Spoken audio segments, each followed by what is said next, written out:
Okay, mic's on, ladies and gentlemen. Welcome back to the Glory Days couch for another evening episode of Glory Days. Steve Cars has set me the challenge of 10 minutes to get this done, folks. So we're going to wrap through it. So on my left, Stu, commentator extraordinaire. Oh, well, thank you for that lovely introduction there. And hello, Steve, all the way over there in the US. I know Steve's been pretty keen on making some comments about Matty Hart over the last day and a half. But I'd just like to add Steve to that list of dad bod aficionados. He certainly has been rocking that dad bod lifestyle for quite some time. So thanks for joining us on this end of day 3 Glory Moments wrap-up there, Steve Cars. And thanks for having me as well. No worries, Stu. And a newcomer to the Glory Days couch on my right, Amazon's player, Kiwi Elite player, Kiwi Under-23 women's coach, Emma Ray. Thanks, Nick. I'm hoping that this sticks to 10 minutes because I was told I had to wear a hat and it's about 1,000 degrees in here, so I'm hoping that we can wrap this up before I start sweating. No one told you to wear a puffy jacket. Yeah. I mean, we can pass you the True. headband if you want.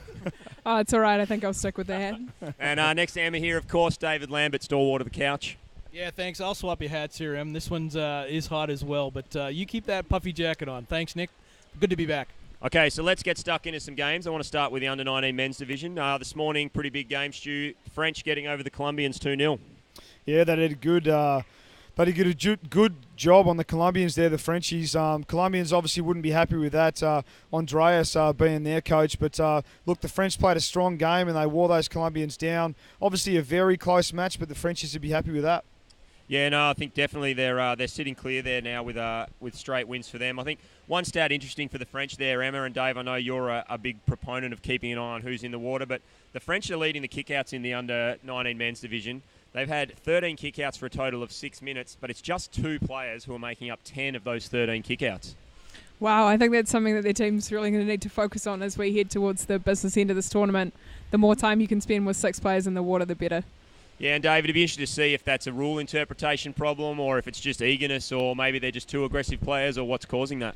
I think the level of the games causes the intensity where that coach needs to take control, and maybe it is an interpretation thing and they're not getting clear. So I reckon the coach was busy talking to the referees. I saw lots of referees talking to a number of coaches today because of kickouts. So the other interesting Under-19s game there, the GB boys getting over your NZ Under-19 boys there 5-2, Emma. Yeah, I think that would have been a tough day at the office for our boys. Obviously, it's round robin. Anything can happen at later stages in the tournament, but GB played really well and they deserve to come away with the win. Lots of lessons for our boys to come out of it, and I'm sure they'll be chatting hard about that tonight. Yeah, and I was actually really impressed to see the way the Kiwi coach handled the situation. You know, Sam was very calm and controlled. Probably a difficult position to be in for him. A lot of pressure on him as a junior NZ coach. Yeah, I think Sam's got a great relationship with his boys and obviously really looking to make the most of that in the water, keeping that nice calmness going. And I think, Sammy's been doing a really good job this week, so he'll be up to the challenge of getting those boys ready for what's coming next.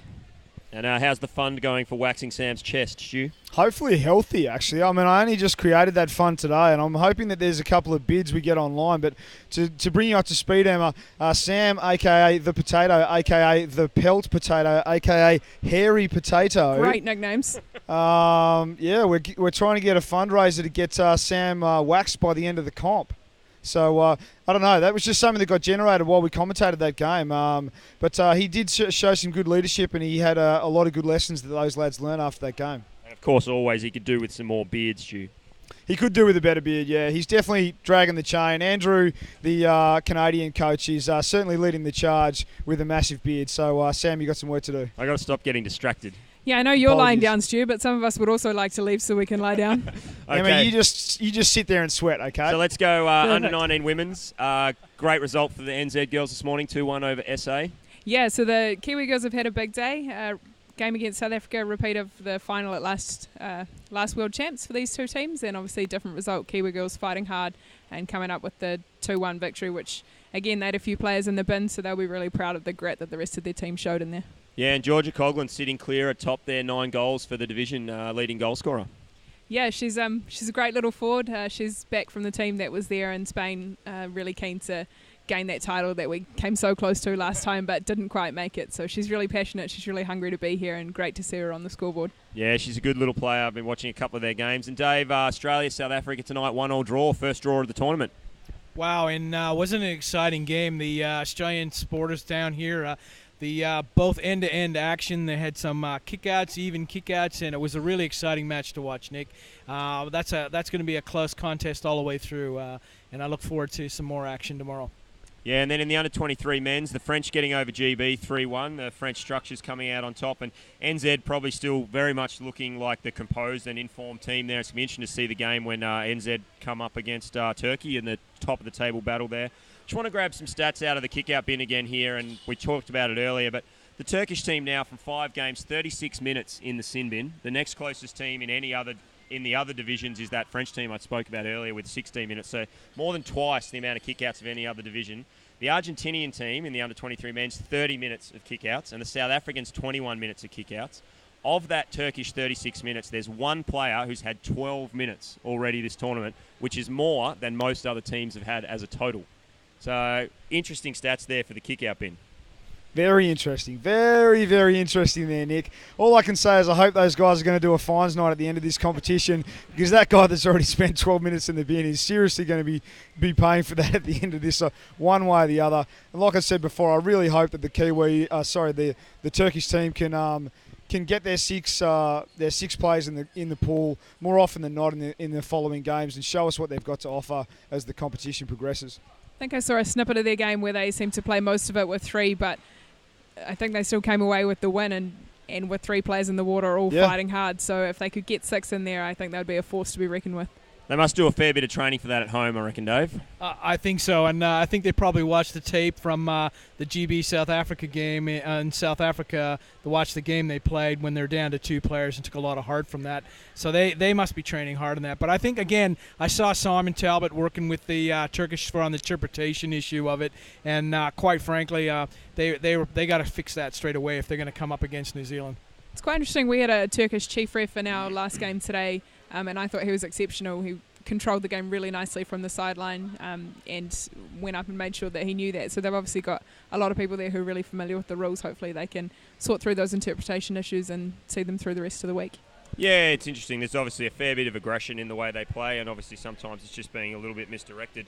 Under-23 women's, the 2 big games for me today. Argentina getting over France 1-0. Emma, in your division. Interesting one. Yeah, I think French have obviously had a big day too. They everyone in our grade had 2 games today, which is tough. And the French played us this morning, and they were fantastic. They played with so much passion and pride. And to see them go up against an equally passionate South American team would have been a real battle. We were warming up, so just keeping an eye on what was going on, but it looked like a tense game. And Dave, you're always a fairly active coach. The French coach actually ejected from the water in that game.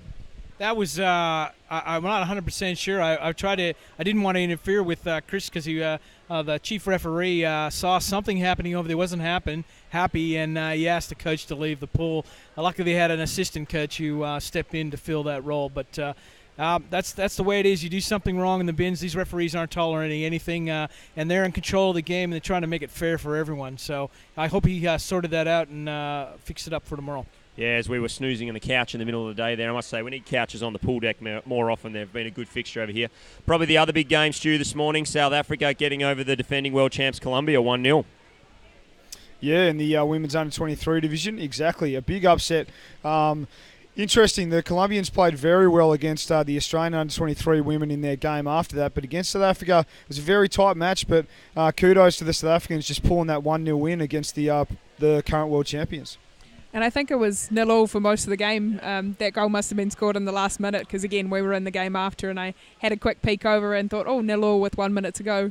and then was quite surprised to see there was a result. So good composure for South Africa there to slot that goal in, obviously right at the end of the game. Yeah, with 20 seconds left to go, I saw Brent Borslop shaking his dad bod around, getting all excited about it. So good result for Brent and his girls there.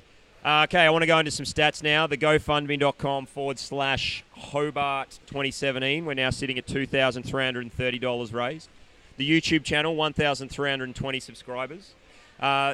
Footage from the first day. Emma, we've had 106,378 minutes watched for 73 days and 20 hours worth of viewing. It's a lot of hockey. That is a lot of hockey for 17,590 views. The channel is now sitting at 133,359 minutes of viewing, Stu, 92 days and 14 minutes. That means people have probably spent somewhere between 20 and 30 days listening to you talk. That is a delicious statistic right there, Nick.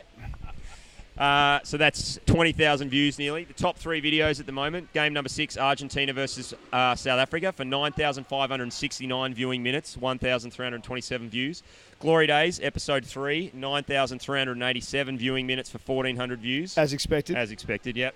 Game 8, Great Britain versus Colombia, 8,425 viewing minutes with just under 1,000 views.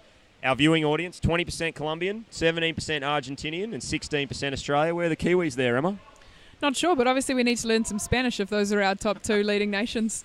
And Yeah. obviously it's great to have so much footage, and I'm hoping that when I get home from the pool that everyone at our accommodation is off the Wi-Fi so I can watch some hockey games, because there were some great games today I'm keen to catch up on. Yeah, absolutely. 60% of our viewership is boys. Where are the girls at, Emma?